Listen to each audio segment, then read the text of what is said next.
Hey guys, tonight we begin with a lump of iron, the most unglamorous hero of human history. From swords to cathedrals, from plows to prison bars, iron built the medieval world. And somehow it's still outlasting your lawnmower. So before you get comfortable, take a moment to like the video and subscribe, but only if you genuinely enjoy what I do here. And let me know in the comments where you're tuning in from and what time it is for you. It's always fascinating to see who's joining us from around the world.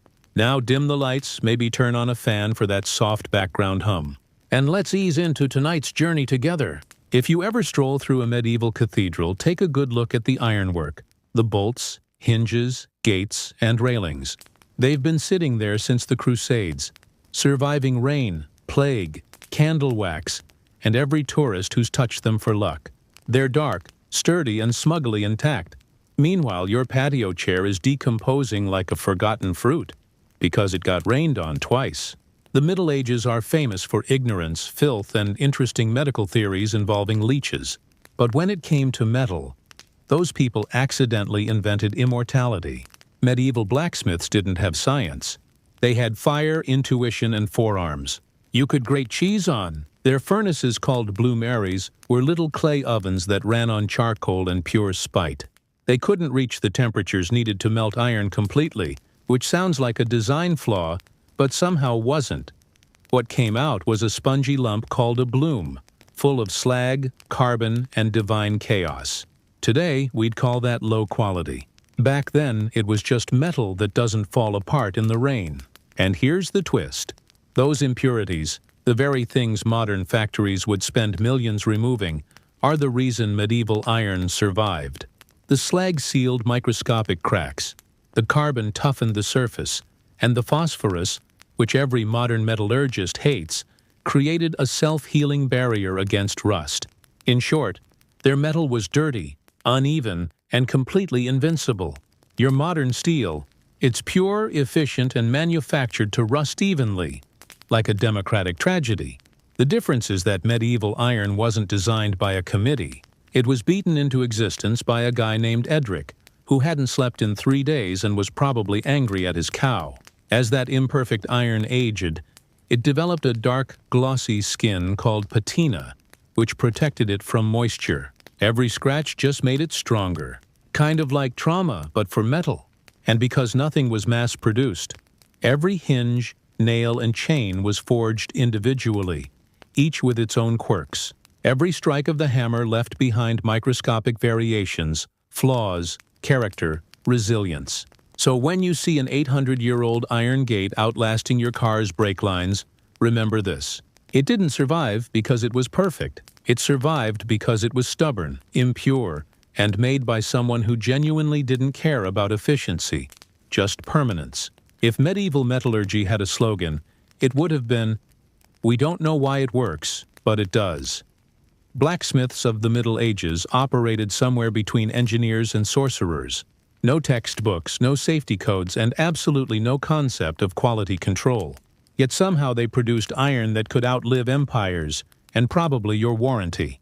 The heart of their operation was the bloomer, a glorified mud chimney stuffed with charcoal, ore, and hope. Inside, air was pumped in by bellows that squealed like dying pigs, creating enough heat to soften iron but not melt it. What came out was a lump, a messy, spongy ball called a bloom, halfway between metal and regret.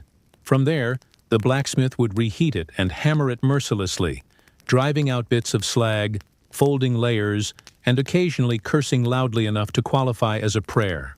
The process was brutally slow. If your local ironmonger promised delivery in 3 days, he meant 3 moons and several existential crises. And yet the imperfection of this method was its magic. The uneven heat, the random carbon content, the traces of silica and phosphorus all mixed together to form a kind of accidental supermetal.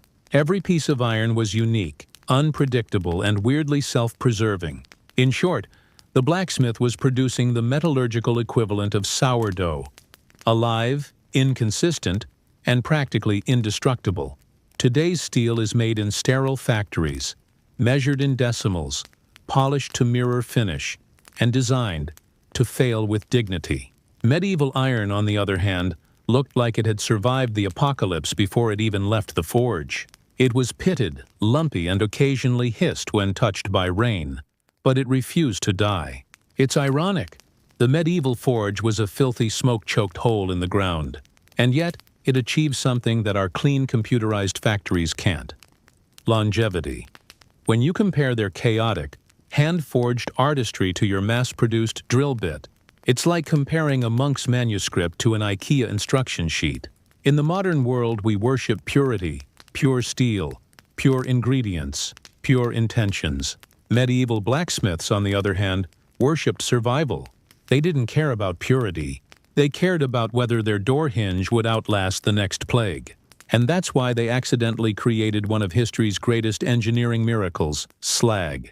Slag was the unwanted byproduct of smelting iron, a gooey mess of silica, charcoal, lime, and whatever else fell into the furnace that week. Most modern metallurgists would call it contamination.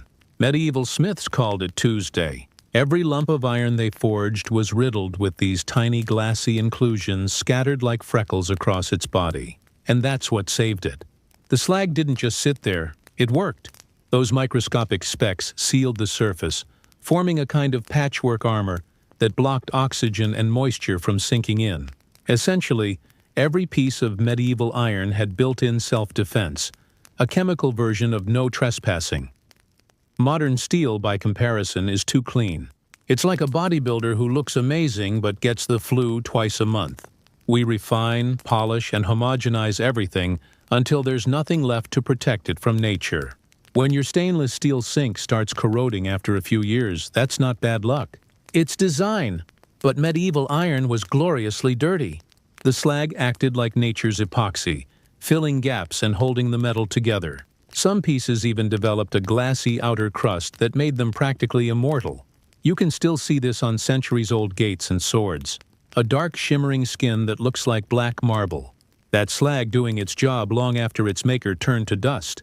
The best part, the blacksmiths had no idea why it worked.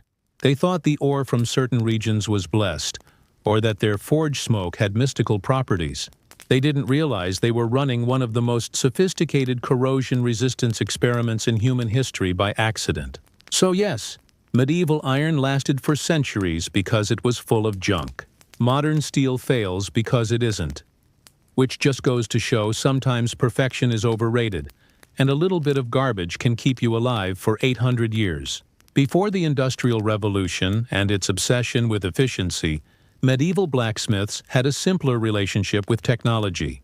Hit it until it works, and if it still doesn't, hit it again, but angrier. Their furnaces weren't powered by coal or oil. They ran on charcoal, the original renewable energy source for people who didn't know they were being environmentally friendly.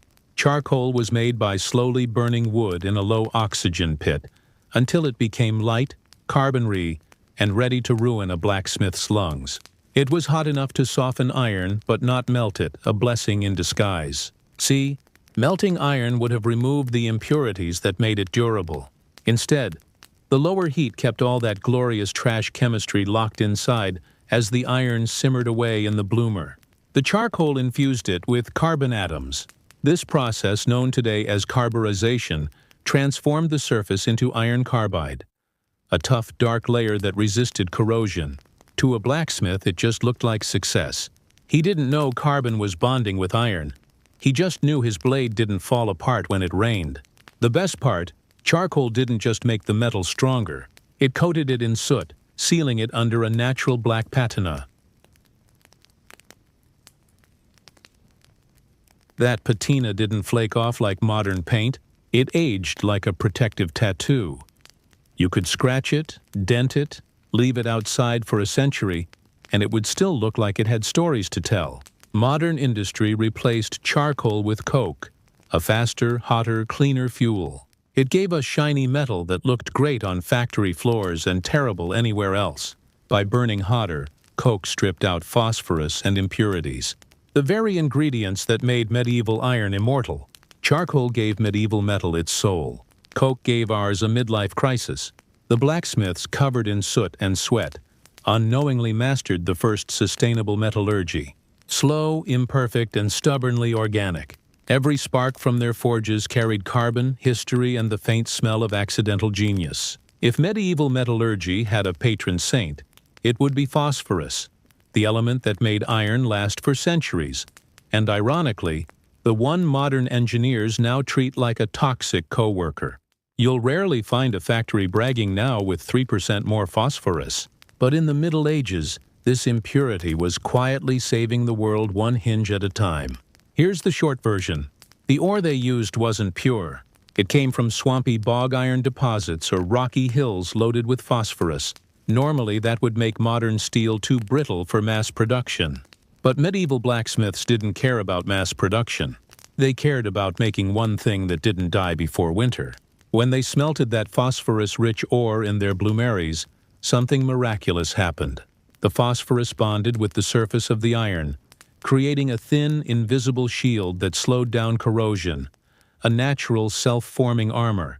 Scientists today call it a phosphate passivation layer. Medieval people called it luck and went back to hitting things with hammers. The magic of phosphorus is that it makes the surface hydrophobic. Water slides off instead of soaking in. Think of it like medieval Teflon, but less convenient and more likely to give you tetanus if handled incorrectly. This microscopic barrier meant their iron didn't rot away in damp cathedrals, even when the walls themselves were sweating. Modern steel, by contrast, is purified within an inch of its life. We remove every trace of phosphorus because it interferes with uniform strength during machining, which is great for manufacturing, but terrible for longevity. We've essentially engineered rust back into our metal in the name of progress. The Vikings and Northern Europeans were especially blessed. Their local OEs were naturally high in phosphorus and low in sulfur, an ideal cocktail for indestructible iron. Archaeologists have dug up Viking nails that still gleam faintly after 1,000 years underground. Meanwhile, your garden spade looks like it fought at Hastings and lost. So yes, medieval iron survived because it wasn't perfect. It was fortified by accident. Phosphorus turned impurities into protection. A divine chemistry trick that no one understood, but everyone benefited from. They didn't have science. They had luck, patience, and a touch of swamp magic. And somehow it worked better than ours. If medieval Europe's ironwork was impressive, India's ancient metallurgy basically rolled up its sleeves and said, "Hold my crucible." Long before Gothic cathedrals or Viking swords, Indian blacksmiths had already achieved something that still confuses modern engineers, a piece of iron that refuses to rust. For over 1,600 years, it's called the Delhi iron pillar, and it's one of history's most polite middle fingers to corrosion. Erected sometime around the 4th or 5th century CE, this 7 m tall monument has stood through monsoons, humidity, pollution, and human curiosity. And it's still shiny. Tourists line up to touch it for good luck, unaware they're petting one of the most advanced pieces of pre-industrial technology ever forged. The secret, you guessed it: phosphorus, charcoal, and slow, deliberate craftsmanship. The iron used for the pillar was smelted in small furnaces, then painstakingly welded together layer by layer. Each hammer strike forced out slag and sealed the joints, creating a structure so dense that even air molecules struggle to find a way in. Over time, a compound called white formed on the surface, a mix of iron, oxygen, and phosphorus that acts like a self-healing armor. In other words, it doesn't rust because it's constantly repairing itself like a superhero made of metal and smugness. Meanwhile, our modern skyscrapers are built with alloys so pure they practically disintegrate on contact with humidity. The Delhi pillar doesn't even have paint. It doesn't need it. It just sits there unbothered, watching the centuries pass while nearby car bumpers dissolve within a decade. What's truly poetic is that no one in ancient India knew the chemistry behind it.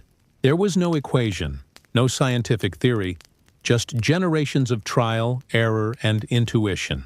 These smiths weren't chasing perfection. They were chasing permanence, and they caught it. The pillar isn't just metal. It's philosophy hammered into shape, proof that patience and imperfection can outlast everything we call progress. In the modern world, we have machines that can cut metal with lasers. In the medieval world, they had men with hammers, and somehow the results were better. Every piece of iron in the Middle Ages was shaped by hand, beaten until it begged for mercy, and then beaten some more. It was a relationship built entirely on fire, noise, and questionable workplace safety. Forging was part engineering, part exorcism. The blacksmith would take a bloom, that lumpy, slag-filled chunk of half-cooked metal, heat it until it glowed orange, and then start hammering it into submission. Every strike expelled impurities, condensed the grain, and redistributed the carbon unevenly. To a metallurgist, that sounds sloppy. To the iron, it was therapy. This relentless hammering gave medieval iron a complex internal structure, layers upon layers of slightly different composition. Those variations became microscopic shields, each one slowing down corrosion and cracks.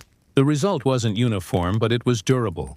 Like a medieval peasant, it survived through sheer stubbornness. Modern steel, in contrast, is too consistent. Machines press and roll it into perfect sheets, smooth and predictable. The metallurgical equivalent of a corporate employee who looks great on paper but breaks under pressure. Medieval iron had character. It was dense in some spots, soft in others, and full of secrets. If it bent gracefully. When it rusted with dignity. The blacksmith's forge was more cathedral than workshop. Sparks flew like prayers. The anvil sang with every strike, and the iron literally breathed, expanding, contracting, becoming alive. Each hammer blow was a heartbeat. The smith wasn't just shaping metal. He was convincing it to exist, and maybe that's why their iron lasted. Every hinge, sword, or chain carried a little piece of its maker's madness. The kind that can't be replicated by automated rollers or quality control spreadsheets. When you hold a piece of medieval iron, you're holding something that remembers being born in fire and violence, and somehow came out patient. Your modern wrench, on the other hand, was born in a factory raised by robots and will die of moisture exposure before the next tax season. To the medieval blacksmith, iron wasn't just a resource. It was a living thing that needed persuasion. They believed every bar had a temperament, a will, even a mood. Some iron wanted to be a sword. Some only ever agreed to be a horseshoe. You didn't just forge it, you negotiated with it. Modern engineers would call that superstition. Medieval smiths called it Tuesday. They worked with fire, not formulas. Their measurements were a handful, a while, and when it feels right. They could tell temperature by color, carbon content by the sound of a strike, and quality by how the sparks danced in the dark. It wasn't precision. It was intuition, a kind of spiritual metallurgy that came with burns, calluses, and a permanent cough.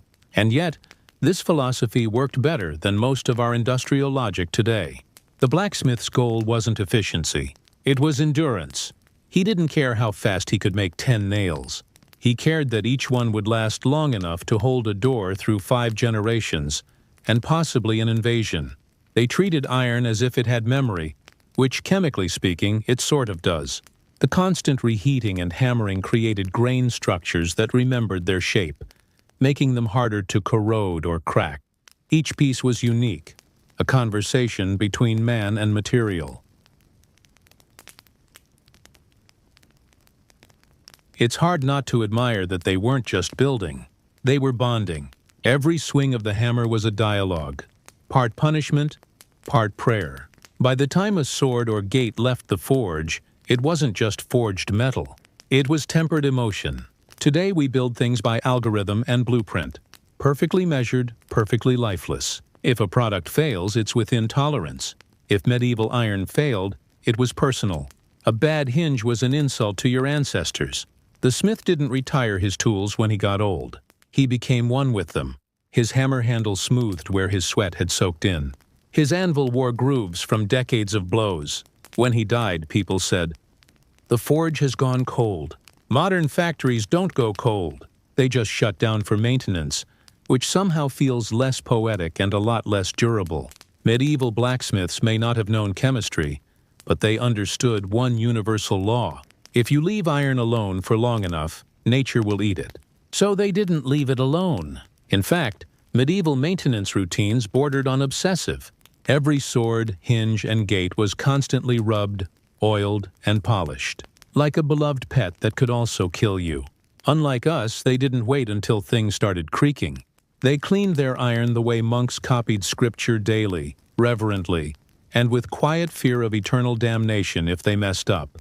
Knights kept their armor spotless, not because of fashion, but because rust was armor's version of leprosy. A single orange spot meant shame, ridicule, and possibly tetanus. To fight it, they used tallow, beeswax, linseed oil, and occasionally animal fat from last night's dinner. Picture this: a fully armored knight standing by the fire, rubbing pork grease into his breastplate while debating theology. It wasn't glamorous, but it worked. The fat sealed out moisture, the soot added protection, and the smell kept most peasants at a respectful distance. For larger structures, gates, fences, and church hardware, blacksmiths used tar and pitch. These sticky black coatings weren't just waterproof. They were nearly indestructible. Some cathedral hinges still bear traces of them today, like ancient fingerprints of paranoia. Modern people, meanwhile, treat rust as an aesthetic problem.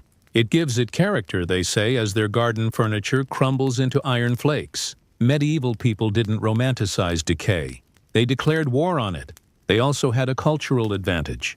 They didn't own 200 disposable things made of cheap steel. They had one sword, one plow, one cauldron, and they maintained them like family heirlooms. In an era when everything you owned could be melted down and reused, maintenance wasn't optional. It was moral. A rusted sword was an insult to its maker. A rusty gate was an offense to God's craftsmanship. They didn't just preserve metal, they preserved meaning. So the next time you see a medieval artifact in a museum, remember it's not just there because it was well made. It's there because someone 800 years ago took time to rub sheep fat on it every week, like their soul depended on it. And in a way, it probably did. If modern steel has one great flaw, it's that it was designed by people in a hurry. Everything about our metal screams, "We have a deadline." Medieval iron, on the other hand, was the slowest thing ever made that wasn't a cathedral. It took days to smelt, hours to hammer, and entire seasons to finish a gate. Iron back then wasn't just a material. It was a time investment that could ruin your sleep schedule and save your soul. The bloomer, that ancient furnace of chaos, didn't rush. It burned slowly, unevenly, and inefficiently, just the way the metal liked it. Each batch had its own personality depending on the ore, the charcoal, and how many bad decisions the apprentice made that day. If modern production is a sprint, medieval ironwork was a pilgrimage. And that's the thing. Time changed the iron. The longer it sat in the forge, the more the impurities mixed and the carbon seeped in.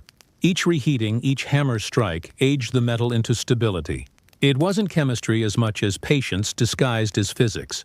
Today, steel is made in minutes. Factories melt, refine, and roll it in one continuous process. Perfect for mass production, terrible for endurance. It's like comparing a home-cooked stew to instant noodles. One nourishes you for a lifetime. The other dissolves before you're halfway done eating. Medieval blacksmiths also let their iron rest. Literally, after forging, the metal would cool in the air. A polite way of saying, "We're tired and it's dark." But that cooling allowed the structure to settle naturally, forming grains and stress patterns that gave the metal flexibility. When a sword hit armor, it bent instead of shattering. When a gate weathered a storm, it flexed instead of cracking. They didn't have thermometers or metallurgical microscopes, but they understood rhythm, the tempo of iron. You worked with it, not against it. Our modern age loves shortcuts, faster production, thinner coatings, cheaper alloys. But every shortcut comes with a timer. The medieval blacksmith didn't build for speed. He built for eternity. So yes, your shovel rusts in 2 years because it was born in a world that no longer believes in time. Their iron survived centuries because it was forged in one that did. By the time the Industrial Revolution rolled in, humanity decided that handcraft was overrated. The age of soot, steam, and spreadsheets had arrived, and with it, the slow death of indestructible iron. What had once been a sacred act of forging became a factory process powered by profit margins, not hammers. The result? Faster, cheaper, shinier metal that rusts like wet bread. Factories replaced blacksmiths, and the blast furnace replaced the bloomer. It could burn hotter, melt faster, and refine iron to near purity, which sounds like a good thing until you realize that pure iron rusts faster than a moral politician. By purging out the phosphorus, slag, and carbon that medieval smiths had accidentally left in, we also purged out the very chemistry that made their iron last for centuries. In the old days, every bar of metal had character, streaks, layers, imperfections that protected it. Now industrial steel came out identical, predictable, and depressingly mortal. It was the metallurgical equivalent of processed cheese, smooth, cheap, and guaranteed to go bad faster than you expected. The New World didn't have time to care. Steam engines, ships, and railways demanded tons of metal, not longevity. If something broke, you didn't fix it, you replaced it. The blacksmith's art of patience was traded for production schedules and quality control charts. The forges that once glowed red with craft now glowed white-hot with deadlines. And the irony, the refined iron that fueled the Industrial Revolution literally corroded the machines that made it. Railway bridges had to be repainted constantly. Ships rusted faster than they sailed. Factories built to last a century were crumbling before the ink dried on their blueprints. The age of progress had officially declared war on itself, and nature was winning. The blacksmiths of the past had made metal that grew old with dignity. The factories of the future made metal that died young and shiny. Efficiency became the enemy of endurance. So while the Industrial Revolution gave us locomotives, skyscrapers, and a sense of superiority, it also gave us the reason every car needs a tetanus shot after 3 winters. The medieval world may have been dirty and slow, but at least their iron didn't need rust-proof paint.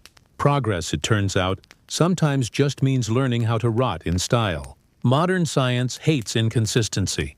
If 2 things don't come out exactly the same, someone gets fired. But medieval iron thrived on inconsistency.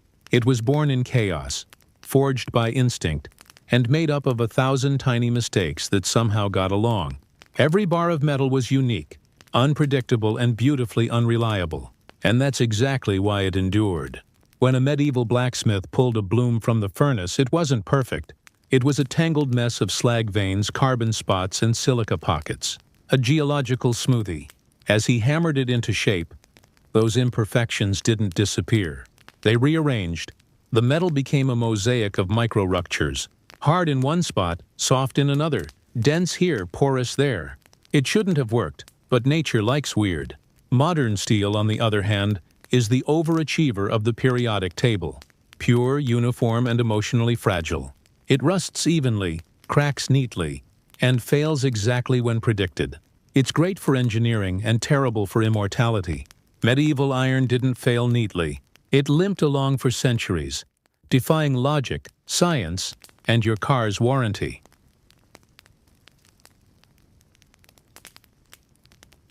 Those micro-impurities, the slag, the carbon, the phosphorus, acted like a built-in defense system. If rust started creeping in, it would hit one of those barriers and stop.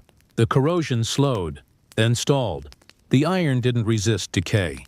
It redirected it. It made peace with oxidation, like an old knight who learned to take a punch. Even the color of medieval iron told a story. It wasn't shiny or uniform. It had depth, dark streaks, subtle gloss, a quiet dignity. It looked alive. Modern metal, in contrast, gleams like a mirror right until it starts peeling like sunburn. There's a reason we still find medieval gates, tools, and swords intact after 800 years, while stainless steel appliances are shedding flakes in your kitchen after 5.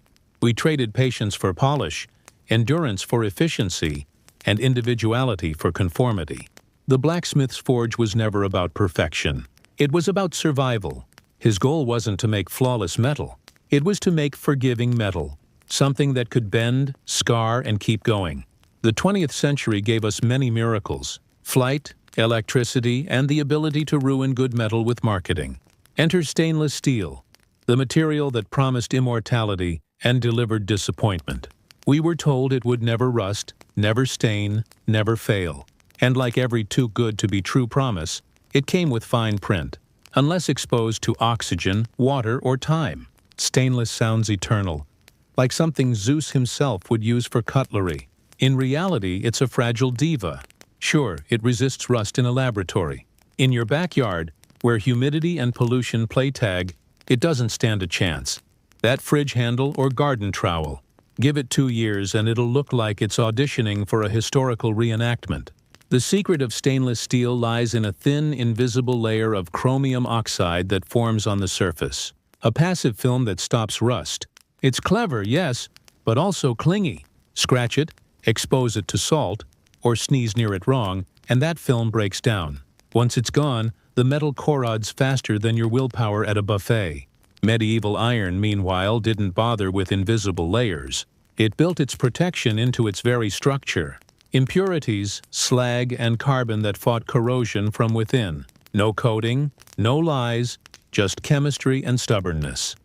Stainless was invented in 1913 by metallurgists chasing modern perfection. They wanted metal that looked clean and required no maintenance, because nothing says progress like getting lazy about upkeep. It worked, sort of. Stainless steel is perfect for scalpels, sinks, and shiny kitchen aesthetics.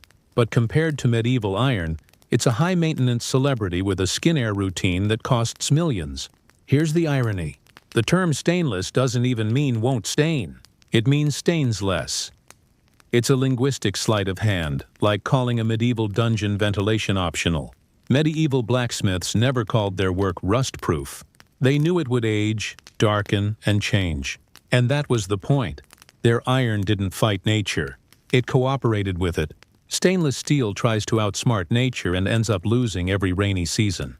If you ever want to humble yourself, compare a medieval blacksmith's lifework to your IKEA bookshelf. His creation still exists. Yours wobbles. Somewhere between the 13th century and the age of same-day shipping, humanity forgot the difference between building something and manufacturing something. The medieval forge wasn't a workshop. It was a philosophy. Every spark, every strike of the hammer carried intention. The smith wasn't just shaping metal. He was testing his patience, his strength, and occasionally his sanity. His process was slow, messy, and terrifyingly loud. The metallic heartbeat of civilization itself. He worked with imperfections because he lived in an imperfect world. He didn't see flaws as failures, but as part of the character of the material, something to be guided, not erased. When the metal resisted, he adjusted his rhythm. When it cracked, he folded it again. In a way, the forge was a mirror. If the smith lost focus or temper, the iron punished him. Modern metallurgy has forgotten this dance.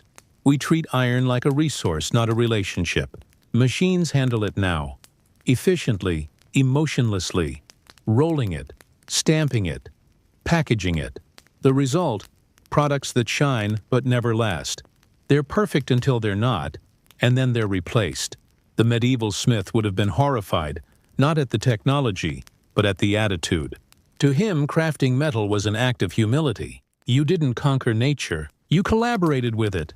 The iron came from the earth, the fire from the forest, the air from your own breath. It was all part of a cycle, one that modern progress has proudly paved over. Even the blacksmith's tools reflected patience. His hammer wore down over decades. His anvil became smoother with age. He didn't throw them away. He adapted to their new form, the way his apprentices adapted to his temper. Nothing in his world was disposable. Today, we build things that outlive our attention span, but not our lifetime. The smith built things that outlived dynasties. So maybe the lesson isn't about metallurgy at all. It's about mindset. The blacksmith didn't strive for new. He strived for forever. And ironically, that's what he got. If the Middle Ages gave us one lasting miracle, it wasn't castles or cathedrals. It was iron that simply refused to die. Centuries later, it still hangs from church doors, anchors bridges, and guards tombs, quietly mocking every rusted car and crumbling skyscraper humanity has built since. Empires rose and fell, languages vanished, but that medieval iron's still there, still doing its job, probably rolling its molecular eyes at us. That durability wasn't luck, it was attitude. Medieval blacksmiths didn't build for the next quarter. They built for eternity. Every hinge and sword was a message to time itself. You can try, but you'll lose. They didn't outsource craftsmanship to machines or shave minutes off their process. Their forges ran on patience, sweat, and a mild disregard for efficiency. Meanwhile, we've mastered the art of disposable everything. Our tools rust before the warranty expires. Our skyscrapers need constant repainting. And our innovation mostly means making things thinner and weaker so we can buy them again next year. Progress apparently now comes in cycles of corrosion. What's left of medieval iron tells a different story. It was forged imperfectly, maintained obsessively, and respected religiously. It didn't just resist time. It collaborated with it. Every year, a thin film of oxide built upon itself, sealing the metal tighter, making it tougher. Medieval iron didn't fight decay. It aged into strength. There's something poetic about that. The cathedrals that hold it together have been struck by lightning, shelled by wars, rebuilt by faith. Yet their iron still clings to the stone, blackened and calm, as if quietly saying, "I told you so." It has seen kings crowned, nations fall, and entire industrial revolutions come and go, all while your car battery dies if you look at it wrong. The lesson isn't about metallurgy anymore. It's about how we treat the things we make. The blacksmith built for permanence, because permanence meant pride. We build for convenience because convenience means profit. Their iron endures because it wasn't made to be replaced. Before dawn broke over the crooked roofs of medieval Europe, a faint rustle could already be heard in the gutters. The sound of 1,000 tiny claws. The rats were awake. They owned the night, swarming through the refuse of cities that stank of rot, smoke, and desperation. And somewhere in that darkness, another creature stirred. The rat catcher, a man neither noble nor entirely despised, trudging through the alleyways with a sack slung over his shoulder, a club in one hand, and a stick tipped with wire in the other. He wasn't a hero, but he was necessary. In an age when the plague moved unseen, riding on the backs of vermin, a rat catcher was the only one standing between survival and pestilence. He didn't wear armor, only layers of torn wool, stiff with filth and the stains of his trade. His boots, if he had them, were caked in the mud and awful of the streets. The smell of his work clung to him like a curse, a mix of death, smoke, and the sour scent of rat fat. When he passed, people would cross themselves or pull their cloaks tighter, not out of hatred, but superstition. Rats didn't fear much, but they feared him. He knew their habits when they nested, where they ran, and what they craved. He could hear them even when others couldn't.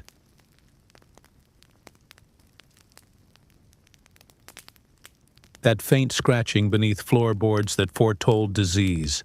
He followed the sound like a bloodhound, crouching in silence before striking with unnerving precision. One crack of his stick, one twitching body, and a dozen others scattered into the dark. Yet the rat catcher's life was a gamble. One nick from a flea-ridden carcass could mean death within a week. His profession carried no honor, no protection, and no reward worth dying for. But hunger made a man inventive. The towns needed him, even if they pretended not to.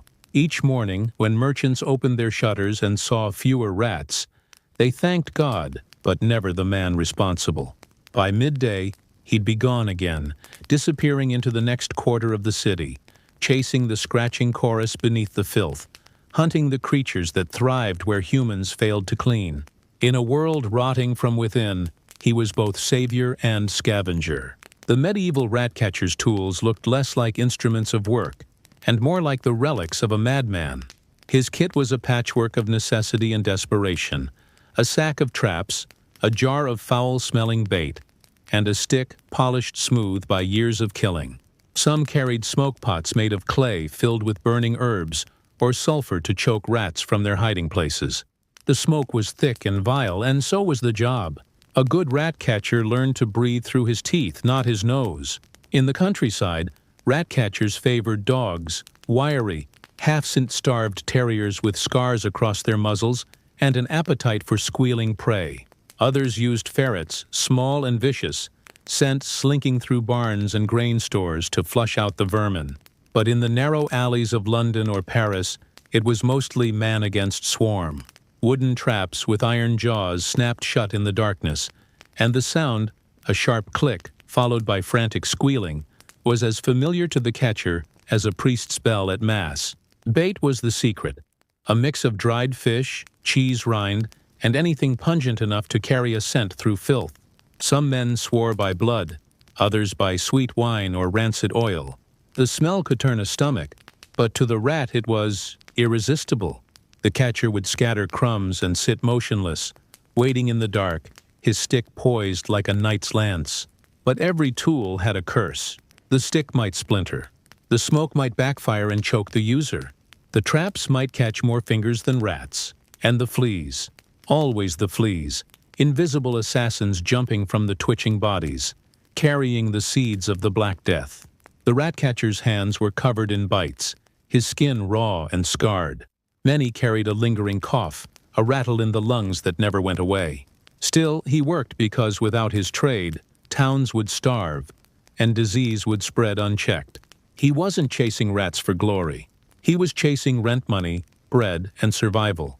And as the church bells rang in the distance, he tightened the rope on his sack and moved to the next street, ready to face another swarm of teeth and fleas before sunset. For all his skill and risk, the medieval rat catcher's reward was pitiful. He was part of what might be called the filth economy. Those forgotten tradesmen who kept cities alive while wading knee-deep in humanity's waste. Nightmen emptied cesspits, leech collectors trolled the swamps, and the rat catchers stalked through the alleys where no one else dared to tread. Without them, disease would have swallowed entire towns. Yet they were treated as unclean, tolerated, not respected. Payment was rarely in coins alone. A merchant might toss him a loaf of stale bread or a mug of watered ale for a day's work. Sometimes a housewife would pay him in scraps or old clothes, anything to keep the scratching in her walls from growing louder. On good weeks, he might earn enough to buy a place at the tavern table, sitting alone while others sat just far enough away not to catch the smell of smoke, death, and rat carcass on his hands. Still, there was opportunity and pestilence. In plague years, the demand for his services spiked. Fear made people generous. For a time, they'd pay almost anything to have their homes cleansed, though the cleansing often meant little more than the burning of a few nests and a prayer to Saint Roch, patron of plague victims. Rat catchers thrived on fear. The more the city panicked, the more their trade boomed, but greed always followed. The same people who begged for help at the height of infection would haggle the price down once the smell of death began to fade. If the rat catcher complained, they'd accuse him of spreading disease himself, a walking curse, bringing vermin with him wherever he went. More than one unlucky catcher was beaten or chased from town when the rats returned. Still, the job never disappeared. Cities needed him, no matter how much they denied it. The rats were constant, eternal, gnawing through grain stores, burrowing into monasteries, even nesting beneath the floorboards of the wealthy. And so the rat catcher returned night after night, working for coppers and crumbs in a market that smelled of filth, fear, and human hypocrisy, where the poor man who saved lives couldn't even save his own. Every medieval rat catcher understood one truth. He was never truly in control. The rats were clever, too clever in fact. They learned fast, avoided traps, and bred faster than any man could kill. A single female could produce dozens of offspring in a month, and within weeks, a fresh swarm would replace the old. It was a losing war fought with sticks and smoke, and the enemy always came back hungrier. To outsmart them, rat catchers studied their prey like scholars of vermin. They knew that rats preferred warmth, grain, and filth, and that they followed the scent of food through cracks and drains. In the dead of night, a good catcher could trace a colony just by smell, the faint odor of grease, waste, and fear. Some even swore they could hear the difference between black rats and brown rats in the dark.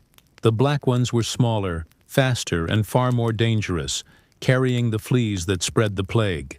Cities became battlegrounds, not of swords, but of survival. In grain stores, taverns, bakeries, and monasteries, the rats reigned supreme. The catcher moved like a shadow, torch in hand, smoke curling behind him. His presence was as much ritual as work, a blend of superstition, science, and sheer grit. Some said certain rat catchers could speak to the creatures, luring them out with chants or whistles. Others believed their smell alone, half human, half rot, drove the vermin into a frenzy. But the rats always fought back. They bit, clawed, and swarmed when cornered. Many a catcher bore scars on his arms and ankles, thin crescent marks where desperate teeth had broken skin. Some caught fevers days later and never rose again. Yet there was no quitting. To leave rats unchecked meant famine, disease, and ruin. So the battle continued, endless and unseen. Beneath the cobblestones, inside monastery cellars, under market stalls and through the rafters of manors, it raged on. The hunter became part of the city's immune system. Unwanted but essential. Every rat killed was a small victory. Every night survived a miracle. And though no one thanked him, the rat catcher knew his grim purpose. He fought not for gold, but for a fragile, plague-ridden peace. When the Black Death swept through Europe, the rat catcher's grim trade became something close to prophecy. Towns that once mocked his smell now begged for his presence. Bells tolled for the dead. Carts rolled through streets filled with corpses. And behind it all, rats. Countless rats feasting and breeding. The catcher's work was no longer about keeping food safe. It was about keeping humanity alive. But even he was powerless against the invisible killer that clung to the fleas. The symptoms came fast: fever, swelling, blackened skin. And soon even the bravest catchers began to vanish. Some towns outlawed the trade entirely, claiming the rat catchers brought the plague rather than prevented it. Others treated them as holy men, capable of driving out death with their smoke and sticks. It was a time when superstition and desperation blurred into one. Rat catchers in plague years walked the streets like ghosts, wrapped in rags and drenched in vinegar. They stuffed herbs into their nostrils and muttered prayers to Saint Sebastian, patron of plague sufferers. They burned nests by the dozen, using sulfur and pitch, until the air turned thick with poison.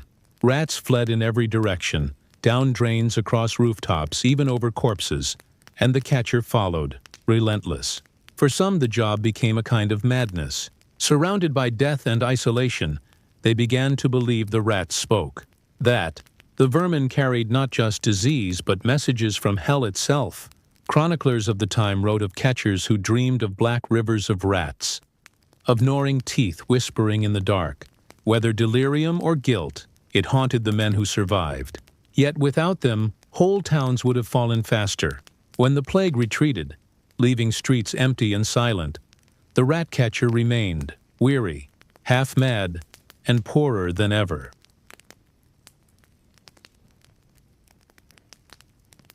He had faced death daily, and still he had nothing to show but scars and the faint lingering stench of smoke and ash.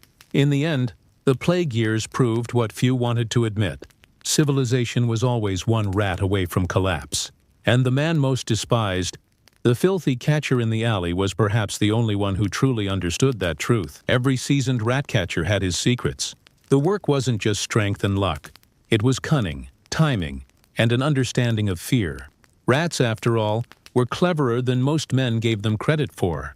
They remembered smells, recognized patterns, and could sense danger. To trap them, the catcher had to think like one.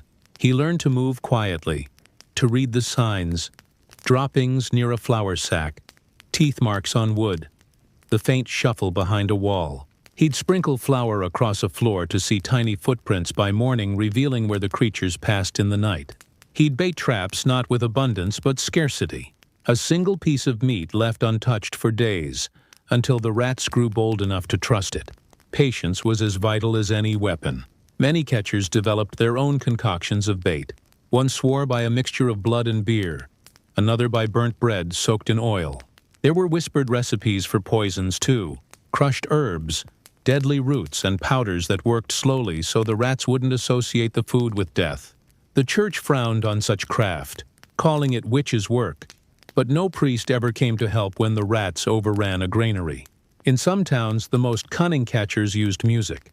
They'd whistle or hum as they worked, believing the vibrations unsettled the vermin.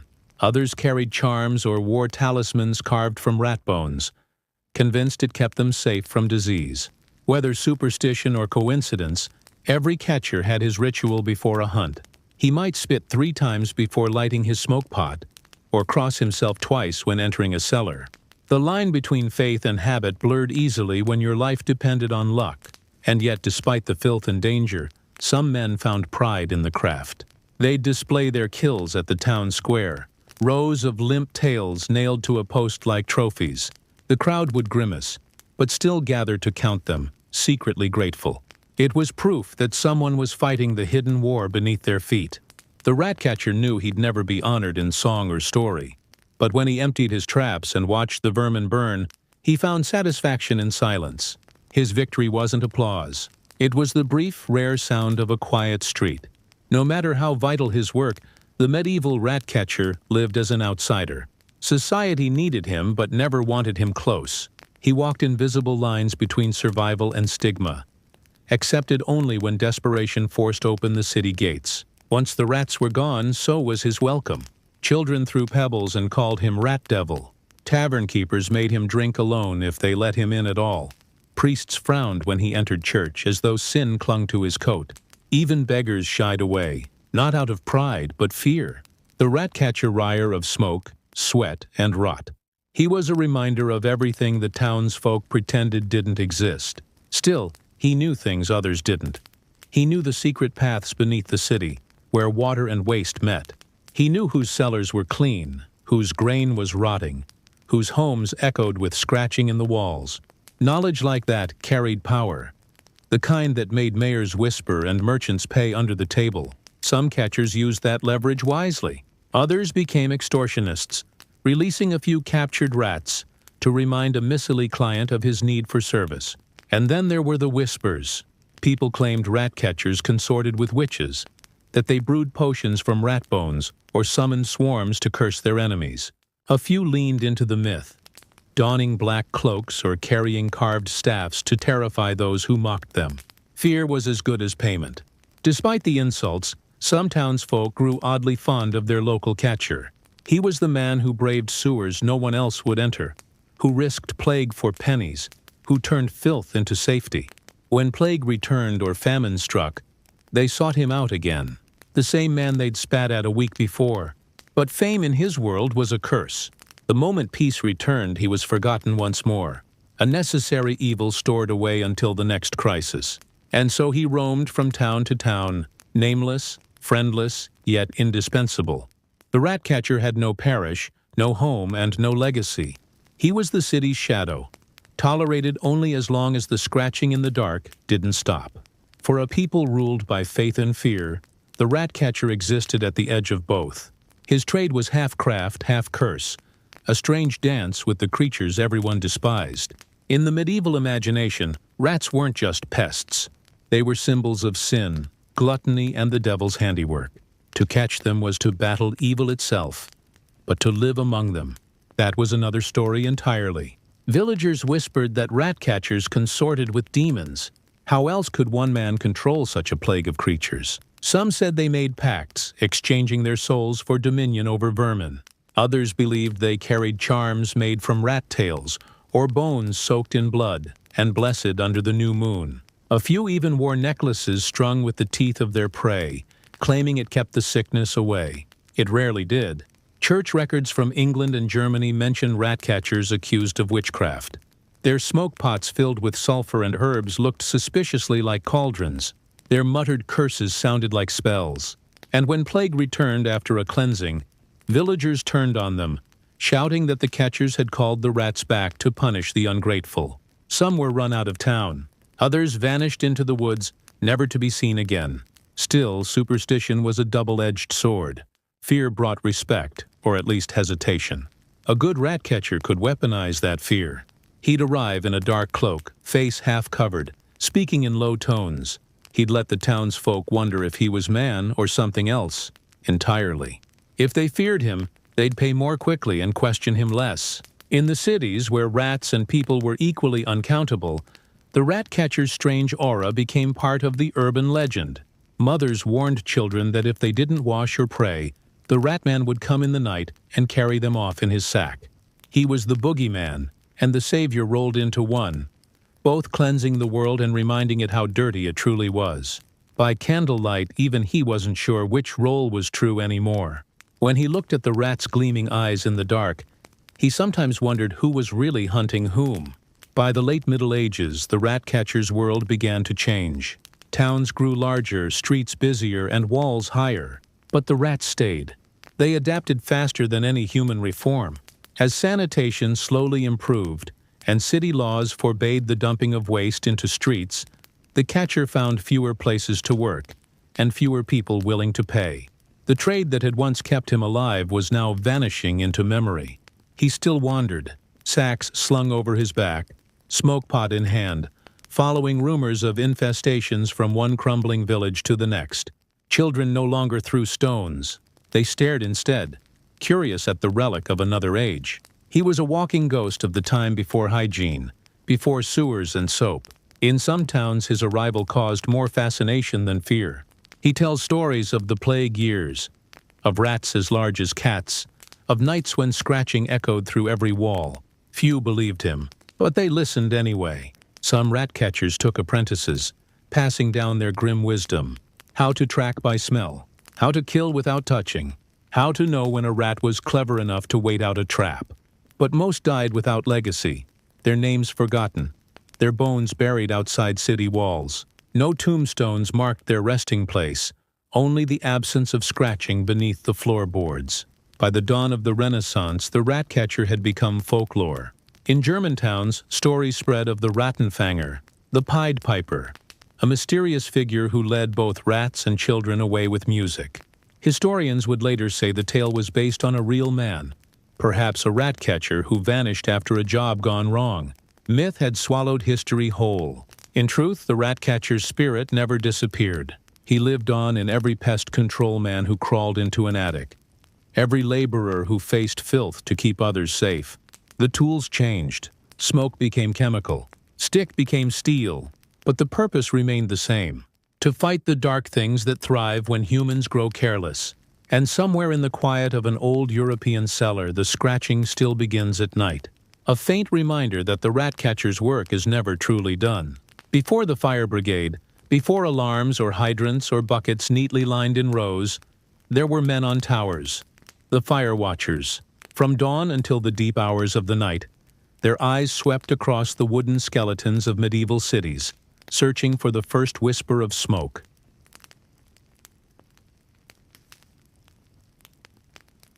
Every thatched roof, every chimney, every flickering torch below them was a possible disaster waiting to ignite. In an age when a single spark could erase an entire quarter, these men were the sentinels of survival. They climbed narrow spiral staircases that coiled through stone bell towers and church spires, emerging into freezing wind. From there they commanded a view of the world, rooftops stretching like tinder beneath them, markets bustling with smoke from 1,000 hearths. Theirs was a lonely post, but it was sacred. They were the city's eyes watching when everyone else slept. The danger wasn't just the flames. It was complacency. Medieval towns were packed tight, houses leaning toward each other like drunks, alleys barely wide enough for a man to pass through. Roofs were straw, beams were oak, walls were dry. One overturned candle, one kitchen fire, and the blaze would leap across the street before the church bells could toll. The fire watcher's entire duty depended on seconds to spot smoke before it became a monster. Up there, they learned to read smoke like scripture. White smoke meant a hearth. Dark smoke meant trouble. They could tell if it came from wet timber, oil, or pitch. On stormy nights, when lightning struck too close, they stood ready, gripping ropes that hung from the bell above them. One pull and the city would awaken to chaos. For their service, most earned little more than a handful of coins and a cot near the tower's base. Yet their work carried the weight of thousands of lives. When dawn broke and the sun painted the rooftops gold, they remained at their post, squinting through haze and chimney dust, praying the day would end as it began quietly. Because if they missed a single wisp of smoke, by evening there would be nothing left to watch, only ashes and the echo of the bell that rang too late. The medieval fire watcher's world revolved around height. His tower was both fortress and prison, a lonely perch of stone rising above the maze of rooftops. Some towers were built for defense, others for bells or pride. But all served a second, humbler purpose: vigilance. Cities like Paris, Cologne, and Florence stationed men atop their tallest structures where they could see miles in every direction. From that vantage point, a fire was no longer a small domestic accident. It was a storm cloud made of smoke and ruin. The towers themselves varied wildly. In some towns, the fire watcher climbed the church steeple, squeezing up twisting staircases slick with damp stone. In others, He stood upon city walls or on crude wooden scaffolds hastily built for the job. The higher the tower, the safer the city, but the lonelier the man. He might spend 12 hours or more in silence, accompanied only by the wind and the tolling of bells below. The gear was minimal: a spyglass if he was lucky, a horn or bell rope, a lantern, and a wool cloak to fight the cold. Many cities forbade the use of fire at the watchpost. The irony wasn't lost on them, so abrailleur was a rare luxury. He ate bread hardened by the wind, drank from a flask, and watched. Always watched. His entire existence depended on his eyes not failing. Each tower had its own routine. Every hour the watcher was required to signal that all was well. In some places a bell would ring once at midnight, a soft reassurance that the city still stood. If he failed to ring it, panic could sweep the streets below. And when smoke did rise, there was no room for hesitation. The bells were rung in a frantic rhythm, the alarm echoing through stone and wood. Within moments the entire city would know. Fire had come.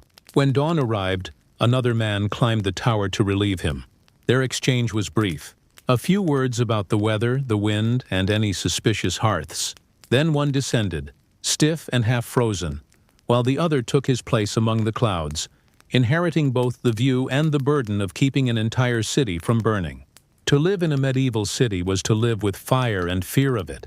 Every home had a hearth, every workshop a forge, and every night the streets glowed faintly from candles burning behind shuttered windows. People needed flame to live, but flame didn't care for boundaries. It crept from roof to roof faster than a man could run, devouring beams, cloth, and flesh alike. The fire watcher knew this better than anyone. His eyes never rested because the enemy never slept. The threat was everywhere. Bakers began work before dawn, their ovens blazing. Blacksmiths hammered iron through the night. Taverns lit torches that gutted in the wind. Even the churches were not safe. Their tall wooden spires made perfect kindling. Cities like London, Lubeck, and Bruges burned again and again across the centuries, each time rebuilt with the same flammable optimism. And each time the fire watchers stood helpless, as wind carried the inferno faster than bells could ring. They developed a sixth sense for disaster, a wisp of smoke that lingered too long, the sharp tang of pitch carried on the breeze, the faint orange shimmer against the night sky that didn't belong to any hearth. One shout from a tower, one frantic bell, and the city would explode into chaos. People rushing with buckets, monks chanting prayers, guards shouting for order that never came. For the watchman, failure was not an option. If he saw the smoke too late, he might not survive the morning. Townsfolk, blinded by rage and grief, often blamed the fire watcher for their losses. "Where were your eyes?" they would demand as the ashes cooled. Some were beaten, a few even executed for negligence. Watching wasn't just duty, it was survival. So every night they climbed higher, hearts pounding, whispering small prayers to saints who had likely grown tired of hearing them. Lightning storms were the worst. A single strike on a thatched roof could undo months of vigilance. When the thunder rolled, they braced for screams. From their lonely towers they saw not the beauty of the medieval city, but its fragility. A world one spark away from ruin. And when dawn's pale light returned, it was a victory, simply to see rooftops still standing. When fire finally came, it never whispered. It roared. The moment a fire watcher spotted smoke, the still night turned into panic incarnate. His first move was instinctive. Grab the bell rope and pull with all his strength. The sound tore through the silence, booming across rooftops, echoing down narrow alleys, and shaking half the city awake. One bell meant danger, two meant disaster. And when the bells rang without pause, everyone knew the city was burning. The reaction below was instant chaos.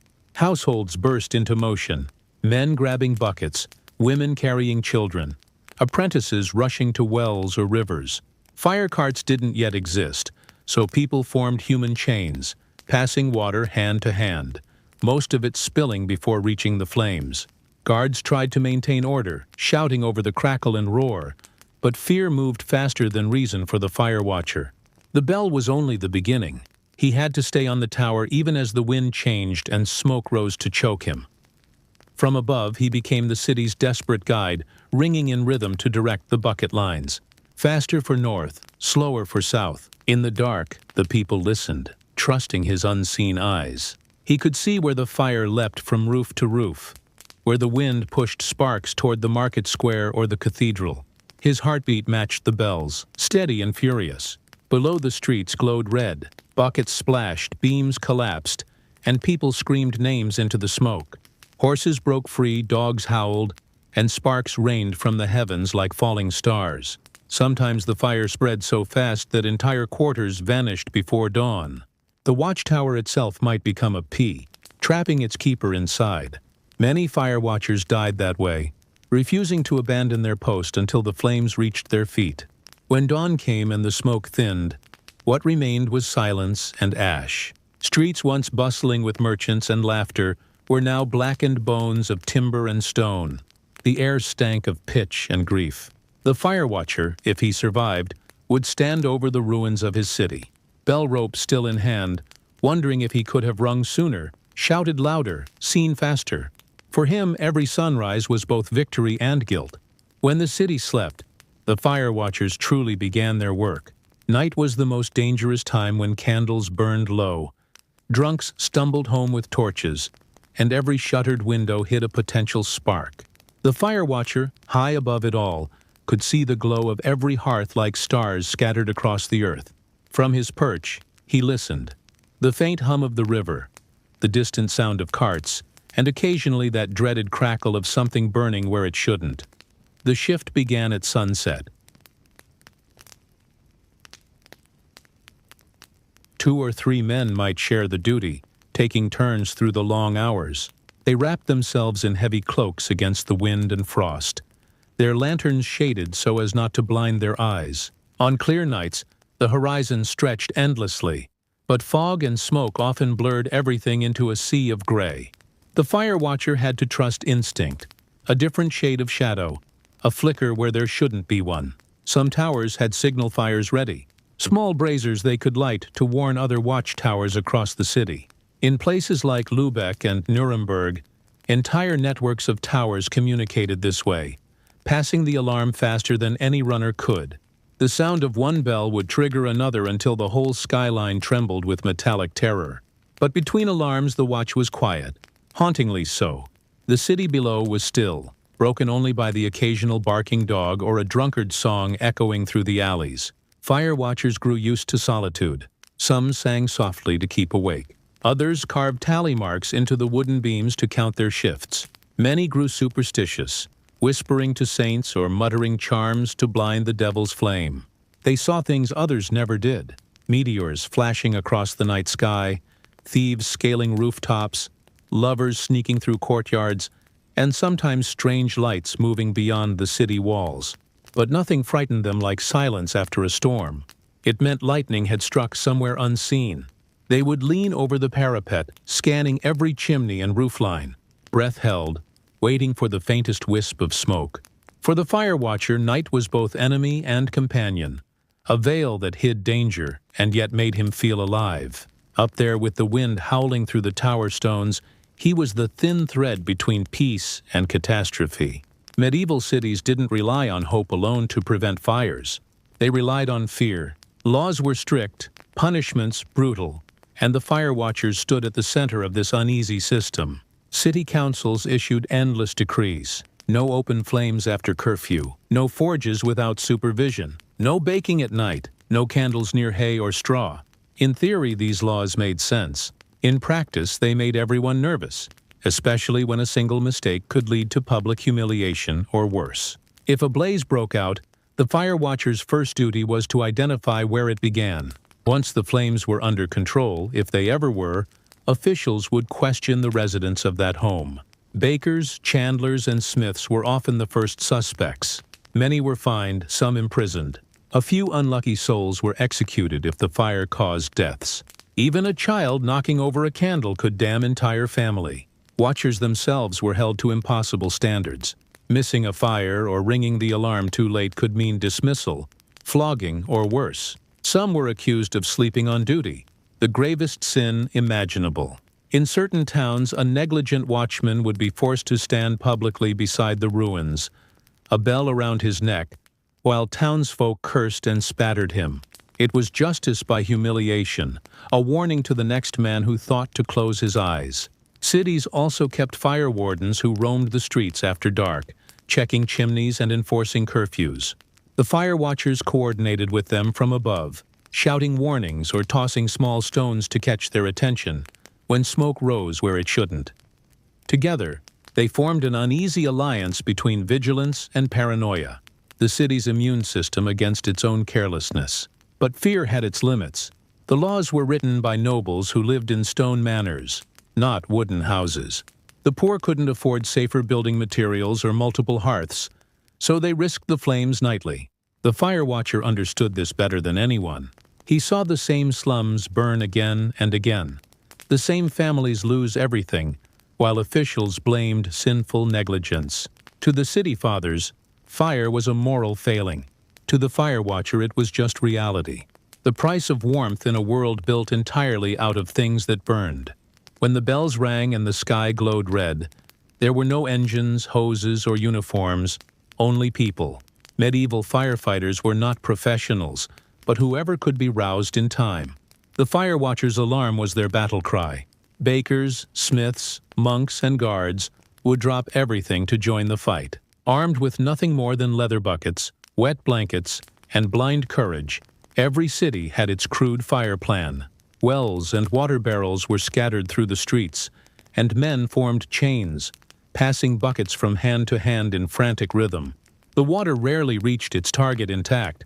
Most spilled onto cobblestones or into open mouths, gasping for air. Others used sand or vinegar, anything that might smother the flames.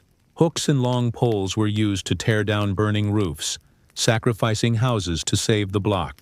It was chaos, disguised as coordination. The fire watcher remained above the inferno, still ringing, shouting directions to those below. He was their eyes in the smoke, calling out which streets burned worst, or where the fire jumped the river. Sometimes his voice was lost in the roar, and the people worked by instinct alone, fighting not to save the city, but themselves. There were no rewards for bravery, only scars. Men collapsed from smoke, women fainted from exhaustion, and entire families joined the effort to save their homes. Priests walked among them, holding up crosses against the fire, sprinkling holy water that hissed uselessly on the coals. It was as much a spiritual battle as a physical one, a war between light and darkness, sin and survival. When the fire finally died, the survivors sat amid the wreckage, faces blackened with soot, hands blistered. The fire watcher descended from his tower, eyes red, lungs aching, too tired to speak. He would walk the ruins in silence, counting the cost of what he had seen from above. Streets, where children had played that morning, now reduced to gray dust. No medals awaited them. No songs were sung. By dawn, they'd begin again, rebuilding with the same flammable timber and straw, knowing another fire would come someday. But when it did, the bells would ring again, and flesh and bone firefighters would rise from the ashes once more. To be a fire watcher was to live half a life, always awake, always waiting, never truly at peace. The city below might celebrate festivals, hold markets, and sing songs, but high above it all, the watcher stood apart. His world was wind and stone, smoke and silence. Even when no fire burned, he carried the memory of flames in his mind. The heat that seared, the screams that echoed, the smell that never truly washed away. The job demanded endurance. Nights on the tower were freezing in winter, sweltering in summer. Rain soaked through cloaks, wind howled through cracks, and frost turned ropes stiff as bone. Sleep came in stolen minutes, and meals were often cold bread, eaten with numb fingers.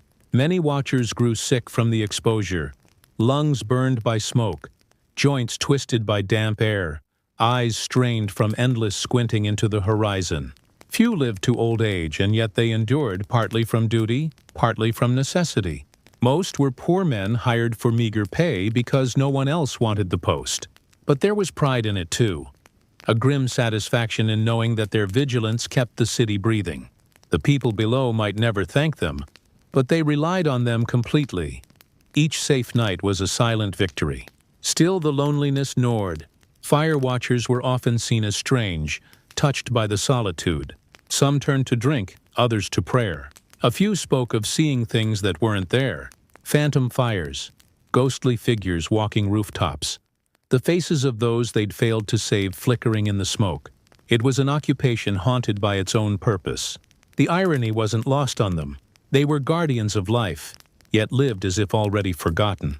Their towers became tombs of vigilance, their names unrecorded.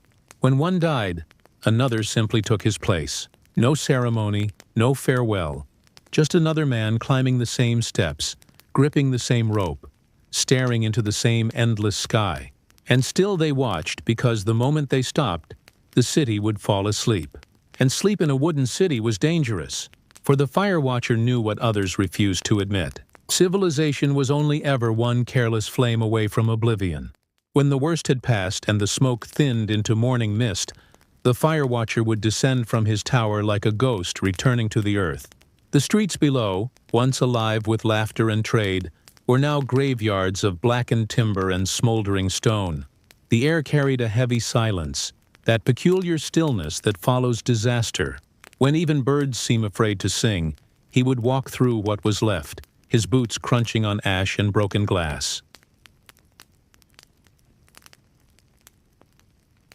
Children clung to their mothers, staring wide-eyed at the ruins that had been home. Bakers wept over scorched ovens. Merchants sifted through charred coins that no longer gleamed. The fire watcher said little. His throat burned from shouting, his eyes from smoke. People would look at him with a mix of awe and accusation. The man who saw it first, the one who rang the bell, but not soon enough. It was never soon enough. In many cities, the day after the fire began with prayer. Church bells tolled not for alarm, but for mourning.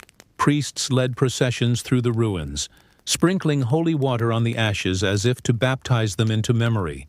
Officials tallied the dead and drafted new fire ordinances, promising once again that this would never happen again. It always did. The fire watcher often returned to his tower by sunset. Repairs began below, but his duty resumed immediately because embers still glowed under beams, and the wind still carried the scent of danger. He would climb again, step after aching step, to the same perch where he had watched the city burn. From there he would see smoke still rising in thin, ghostly trails, and perhaps for a brief moment believe it was all starting over. But when the sun set, the rooftops turned gold once more. Children played amid the ruins. The city's pulse began to return, and high above the fire watcher stood silently against the fading light, his bell at rest, his eyes tired but unblinking. He knew that peace was an illusion, a fragile reprieve granted by mercy, not mastery.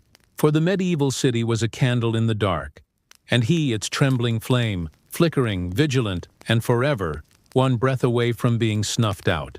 By day, Dodge City looked like any frontier settlement. Dusty streets, clapboard saloons, horses tied to rails, and a courthouse trying its best to look respectable. But when the sun sank below the Kansas plains, the city changed its face. Lanterns flickered to life, piano keys clanged through open windows, and the faint perfume of whiskey, sweat, and sin drifted through the air. This was the other Dodge, the one the preachers warned about and the cowboys dreamed of on the trail. Along the infamous south side of Front Street, where the L's lantern burned dim, stood the Red Light District, a place where pleasure and survival danced hand in hand. Brothels, saloons, and gambling dens lined the muddy road, each doorway glowing crimson from the soft oil lamps hung above them. Inside, men laughed too loudly and drank too hard, hoping to drown the ghosts that followed them west. The women of Dodge were called many names: soiled doves, painted ladies, scarlet angels. Society spat the words like curses, but behind the sneers lay dependence. Without them, Dodger's economy would have collapsed. These women kept the money flowing when the cattle drives stopped. They bought food, paid rent, and spent what cowboys earned faster than the saloon keepers could pour another drink. Many of them came from hard luck, widows, runaways, or women simply too poor to survive any other way. They were as much a part of Dodge's frontier fabric as the gunslingers and gamblers. Some worked in small cribs, one-room shacks lit by lanterns, while others earned their keep in the grander parlor houses where lace curtains and piano music tried to disguise the trade. Marshal Bat Masterson and Sheriff Wyatt Herp, could keep order in the streets, but even they knew better than to stir too deeply into the red light maze.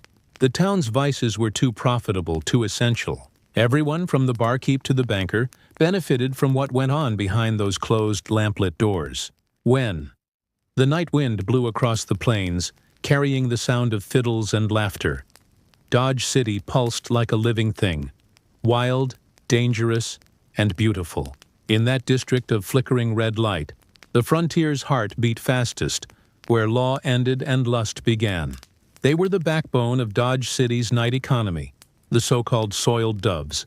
Behind the lace curtains and the smoky glow of lanterns, these women turned desire into a business, their beauty a fleeting currency in a town that ran on hunger and gold. But to survive here meant more than charm. It required cunning, endurance, and a willingness to play a dangerous game in a city ruled by men with guns and tempers. Most of the women had come west chasing the same dream as the cowboys, freedom and fortune. Some were abandoned wives, others orphans or farmers' daughters who ran away from nowhere towns. A few had once worked as singers, waitresses, or lauresses, before hardship drove them into the red light trade.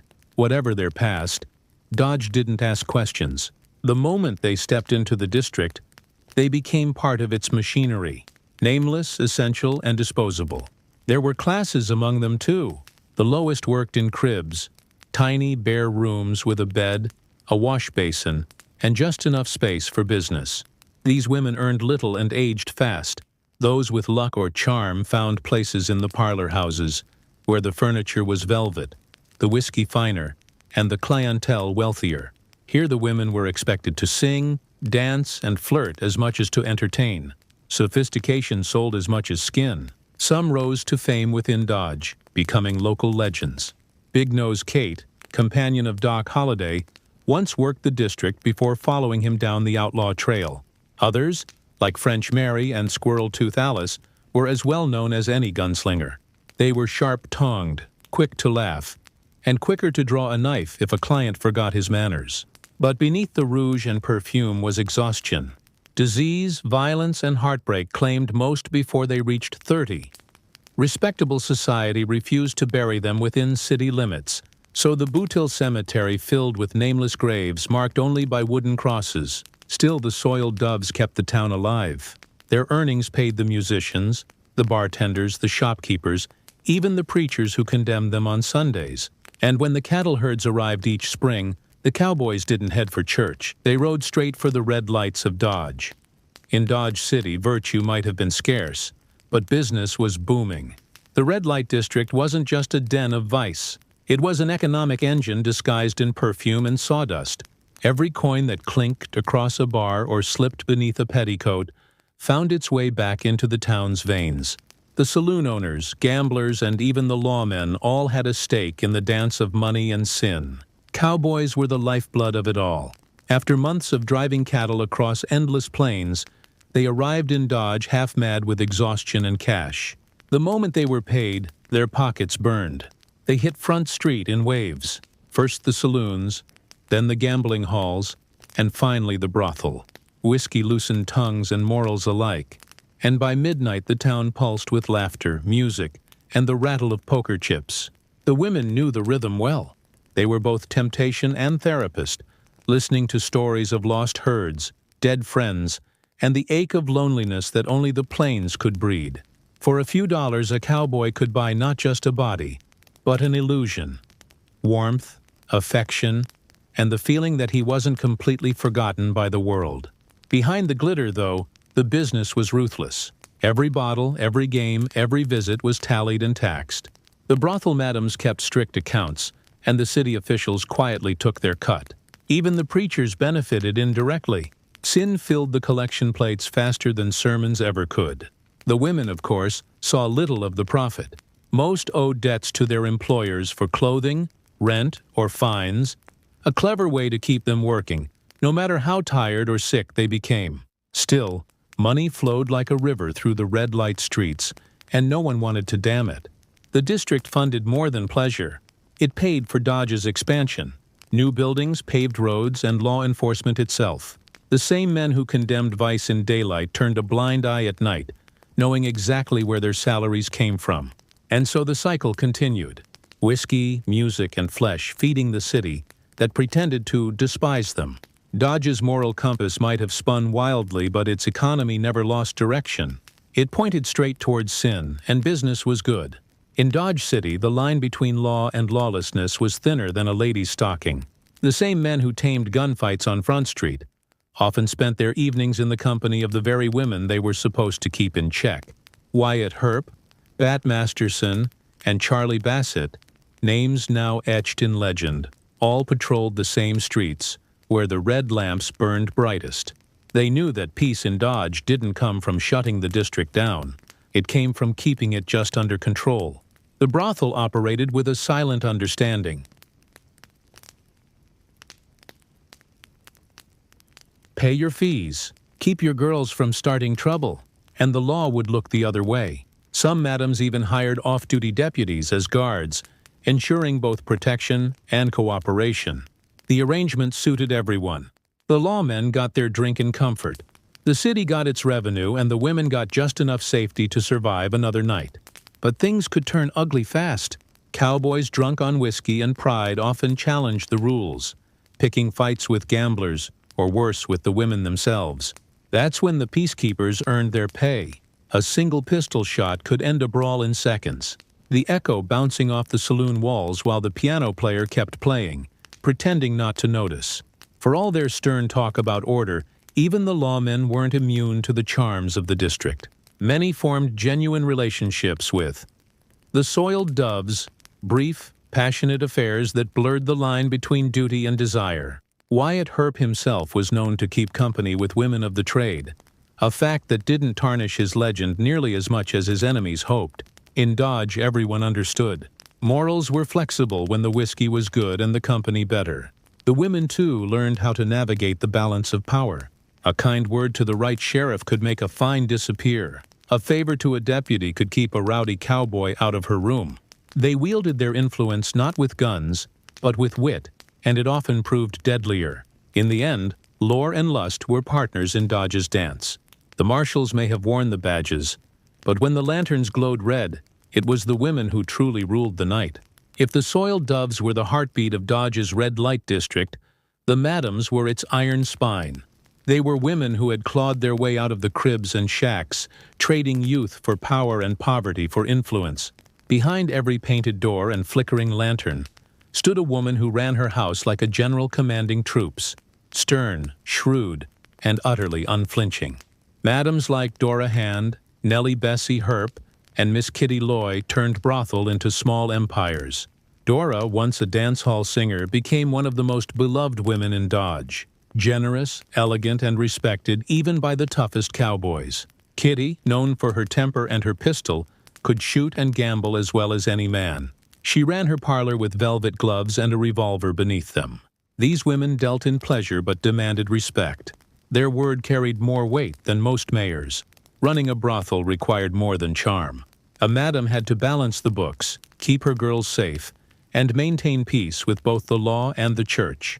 She paid the police to inspect her establishment, bribed reporters to keep names out of the papers, and made quiet donations to the local orphanage, an act that soothed consciences on both sides of town. Inside the parlor houses, life was carefully staged. Red velvet curtains, polished brass lamps, and perfumed air masked the reality of the trade. Musicians played waltzes, gamblers dealt cards, and laughter filled the rooms. But behind the glamour was exhaustion. The madams kept strict schedules. Girls worked in shifts, earnings were split, and debts tallied with precision. Anyone who broke rules faced fines or dismissal. Still, many women saw the madams as saviors. They offered food, protection, and a place to sleep, luxuries rare for women alone in the West. Under a madam's roof, a girl might at least live another year, and yet the life was fragile. A bad fire, a violent client, or one jealous rival could erase everything overnight. Still, the madams endured. They built empires from dust, carved respect from hypocrisy, and held their own in a world made for men. In Dodge City, they didn't just sell dreams, they owned them. When the cattle drives thundered into Dodge, the red light district braced for the storm.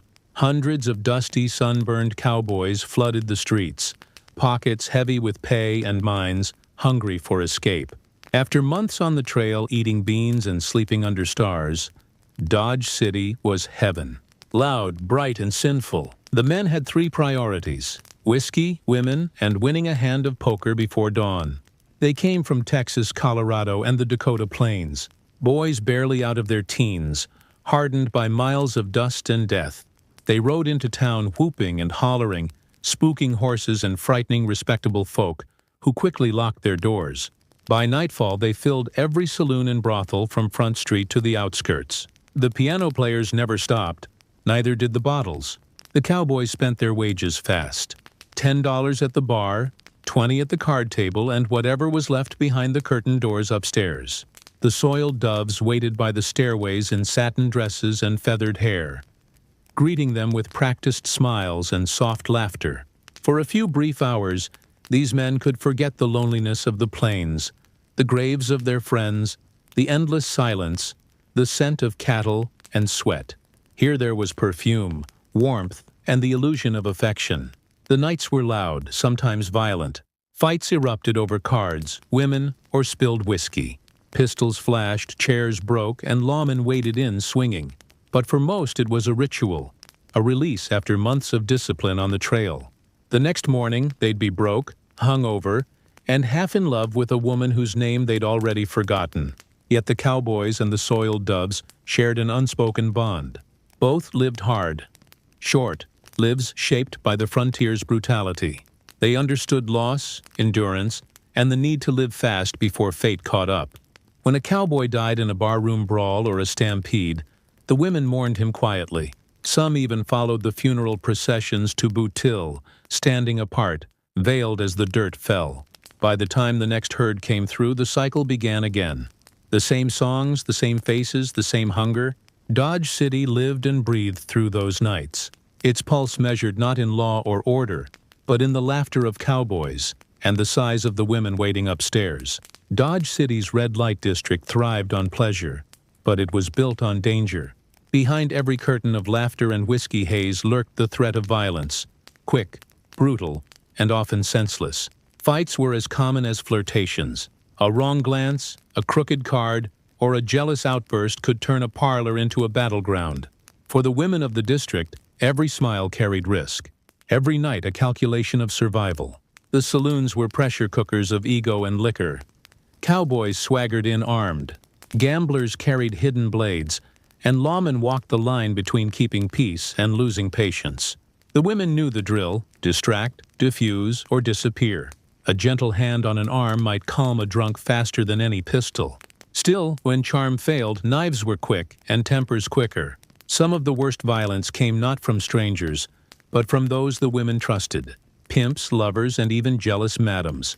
Rival houses sometimes fought over territory, sending hired thugs to slash lanterns, cut supply lines, or scare off clients. The sheriff's office tried to keep order, but often justice was bought in whiskey or favors. The women learned to fend for themselves. Many kept pistols under their pillows or razors in their gutters. Disease added another layer of fear. The brothel carried the unspoken plague of the frontier: syphilis, consumption, and the slow wasting illnesses that medicine couldn't cure. City doctors made good money treating the women, though they rarely treated them kindly. Churchmen preached repentance, but few offered charity. The women turned instead to each other, forming tight circles of loyalty and vengeance. When one girl was hurt, the others remembered, and revenge in Dodge was never slow. The fire patrols and marshals treated the district as both necessity and nuisance. They couldn't close it. The money was too good, but they kept one eye open. Patrols walked the alleys with lanterns ready for trouble. Fights were broken up, corpses dragged to the undertaker. And by dawn, the streets were scrubbed, the blood washed away. By sunrise, Dodge looked peaceful again.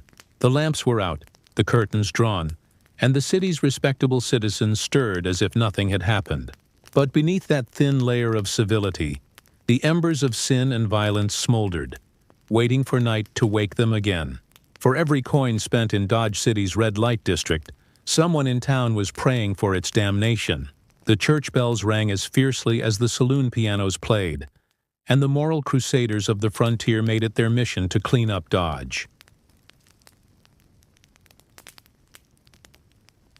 Yet for all their sermons and public outrage, even the most righteous citizens knew without sin, the city would starve. The newspapers printed pious condemnations in one column and advertisements for whiskey and dance halls in the next. Ministers thundered from their pulpits about the wrath of God, while quietly accepting the donations of brothel madams who financed orphanages and church repairs. It was an open secret. The red light district paid for the town's salvation. Preachers and reformers often targeted the women, not the men. Fallen angels, they called them, urging repentance while ignoring the ranchers, lawmen, and businessmen who visited those same houses nightly. Some reform groups tried to close the brothel, claiming moral duty. But the city council hesitated. Too many pockets were lined with vice money. The mayors, the sheriffs, even the undertakers.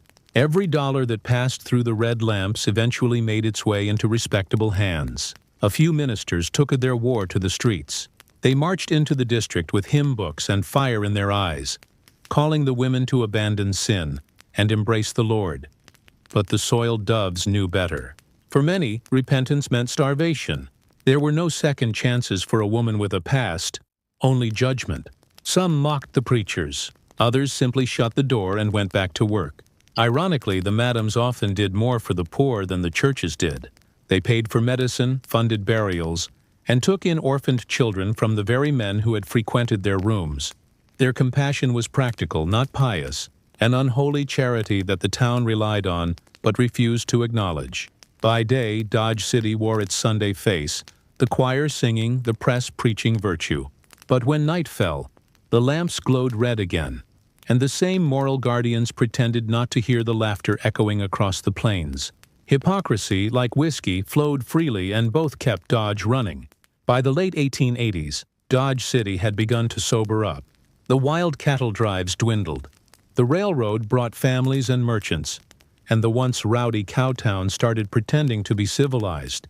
The famous gunfighters moved on, Herp to Arizona, Masterson to Denver, and with them went the chaos that had defined the city's glory days. But as the gun smoke cleared, the red lights along Front Street began to dim. The city fathers, eager to attract respectable business, turned on the district that had built their fortunes. New laws banned prostitution inside city limits, though everyone knew the girls simply moved a few streets farther south. Saloons were forced to close earlier, gambling was restricted, and reformers celebrated what they called the cleansing of Dodge. Yet those who had lived through its wildest years understood the truth. The city's heart was being carved out in the name of respectability. Many of the women vanished as suddenly as they had appeared. Some followed the trail of sin westward to Denver or San Francisco. Others faded into anonymity, their names lost to the prairie wind. A few tried to start new lives, seamstresses, cooks, even wives. But the past clung to them like perfume. Dodge had used them, loved them, and forgotten them, all in the same breath. The brothel were torn down one by one, their red lanterns extinguished. The grandest of them, Dora Hahn's parlor, burned to the ground not long after her death, as if the city itself wanted to erase the memory of its lustful youth. In their place rose churches, schools, and neat white homes, monuments to virtue built on foundations laid by vice. Yet the ghosts of the red light district never fully left. Travelers still whispered about the women who once ruled the night, their laughter echoing through time. The legends of Dodge's doves became part of the myth of the Old West, tragic, romantic, and half-forgotten. By the time the electric lamps replaced oil lanterns, the glow of sin had faded into nostalgia. But for a few brief blazing decades, Dodge City's red lights had burned brighter than any star over Kansas, and the women who lit them had kept the frontier's wild heart beating long after the gunfire stopped.